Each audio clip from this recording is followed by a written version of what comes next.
What's up, and welcome to the Vibe with Big Heavy podcast. This your boy Big Heavy, home of the Gorillas, and I got another update.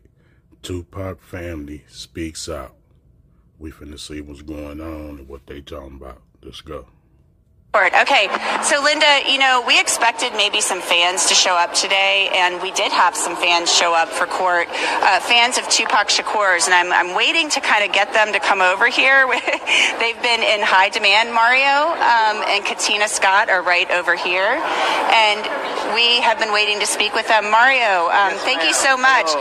Thanks for joining us. Mario, why did you feel the need to come to court today? Well, other than being family, we just had to be here and see what was going on with the case because it's been so long and so overwhelming.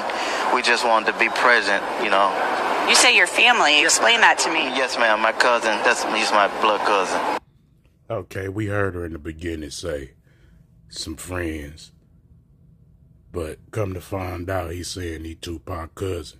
Do y'all believe this Tupac's cousin, or do y'all believe he on the hype train? Let's see.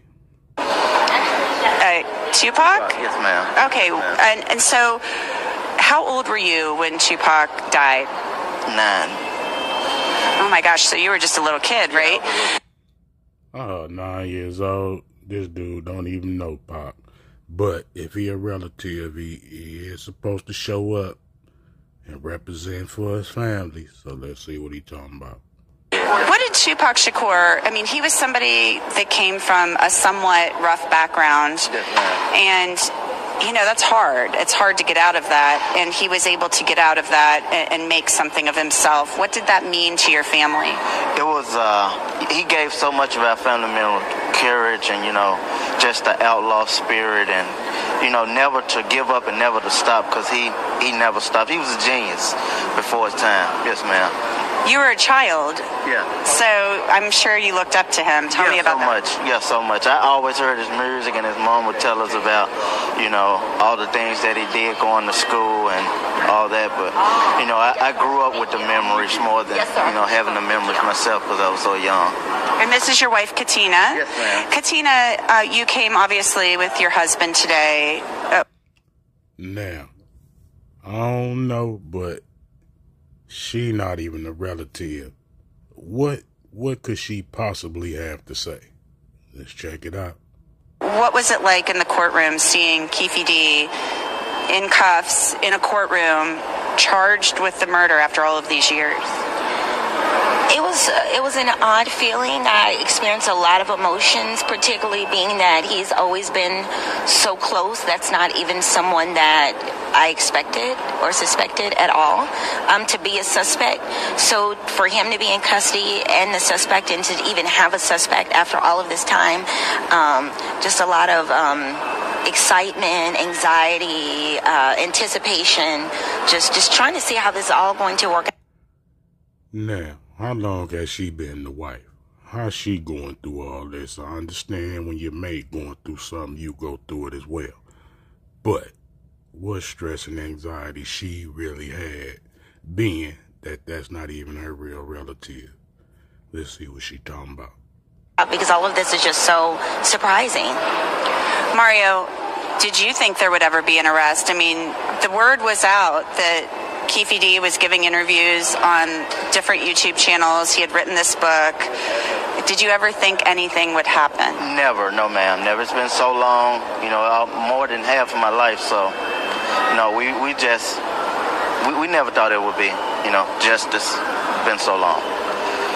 Were you surprised on Friday or even back in July when they raided Keefe D's house? Most definitely. Yes, ma'am. The whole family was surprised, and we were so happy and elated and so emotional. It was just like it happened, all over again. Yes, ma'am. We was definitely surprised. How's the rest of the family doing? He has a brother, older brother, Mopreem. I saw his father on a YouTube channel speaking about some things, and I don't know exactly how old that interview was, but the family had to have been frustrated over the years. So frustrated, ma'am. Yes, ma'am, because it's like, it happened right on the strip, so for it to be hardly any evidence or they didn't have anyone in custody for years, it was just, they was not trying to bring justice for Tupac. Now, I know in the beginning I was questioning if he related to Pac or not, but by listening to him and seeing the video, I believe this is Tupac's cousin. I just don't know too much about the whole story, but I will be diving deeper into the whole story so I can keep up with the Keefy D updates. But for now, let's get back to the story. So to finally get justice, it feels great. I talked to one of the first officers who was on the scene and found Tupac shot, and Suge Knight was shot as well. And he said that night nobody saw anything, nobody was talking, people in the entourage, things like that. What would you say to people about that whole, like, don't talk, that whole no snitching kind of culture that exists? Maybe it was more hardcore back then, but what would you say to people who have information about homicides and are fearful to talk and tell what they know? I would say if you have any information on homicides, you would want to treat people how you would want to be treated if it was you in a situation that got murdered. If you think about it, you would want people to come forward and speak on the behalf of the dead individual that's passed away. So don't hold back information. Valuable information that on a murder case is super valuable. It's not like a death case or something. What I'm saying? Maybe if people had cooperated, this wouldn't have taken 27 years. Yes, ma'am. I doubt it. Yes, ma'am. It was a lot of cover-ups, but they finally got justice. Mario and Katina, if you could just stay put for a second, I really appreciate your time. Thank you so much. Will you be back here for the October 19th hearing? Okay. Right now. Okay. All right. So now what I get from the story is this really Tupac family. I don't understand why the wife had to speak, but at the end of the day, good somebody still showing up for Pac. I'm going to get deeper into the story, as I said. I'm going to keep y'all updated. October 19th, I will be uploading a video to let y'all know what's going on that day in court. Gone.